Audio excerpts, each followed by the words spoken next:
মানসিকভাৱে আঘাত কৰাটো এক গুৰুতৰ অপৰাধ।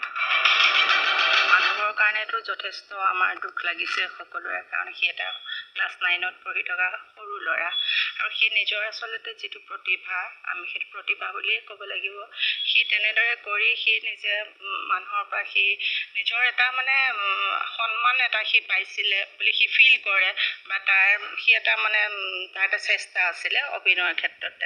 আৰু মাননীয় জুবিন গাৰ্গে যিখিনি কথা ক'লে, সেই কথাখিনি সঁচাকৈ অত্যন্ত দুখদায়ক। আচলতে ভাবিবই পৰা নাযায় যে তেখেতে এটা সামাজিক মাধ্যমত, মানুহে হয়তো ঘৰত ক'ব পাৰে, তেওঁ যদি তাক কিবা এটা ক'ব মন আছিলে বেলেগে তেওঁ ফোন এটা কৰিও যদি সেই ৱৰ্ডটো ইউজ কৰিলেহেঁতেন তেতিয়া ক'ব লগা নাই।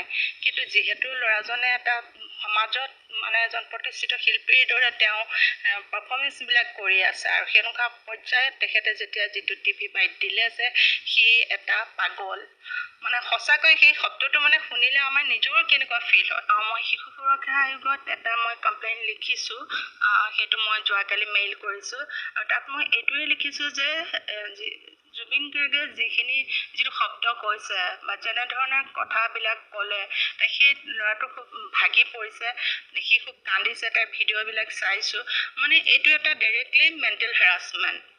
তেওঁ সেই কথাখিনি ঠিক আছে, জুবিন গাৰ্গৰ যদি তেওঁৰ তেওঁ সেইটো এটা নিজৰ ব্যক্তিগত কথা, কোনোবাই তেওঁৰ যদি অভিনয় কৰিছে তেওঁ ভাল নাপাবও পাৰে, কিন্তু তেওঁ কোৱাৰ তাৰ এটা বেলেগ এটা ৱে থাকিব। কিন্তু তেওঁক যি ধৰণে সামাজিক মাধ্যমত ল'ৰাজনৰ আত্মসন্মানত আঘাত কৰিলে, এইটো এটা ডাইৰেক্টলি শিশুৰ অধিকাৰৰ সুৰক্ষাত ব্যাঘাত জন্মিছে, বা এটা ইণ্টাৰভেনশ্যন হৈছে, শিশুৰ ভাইলেট কৰিছে তেওঁ শিশুৰ অধিকাৰ।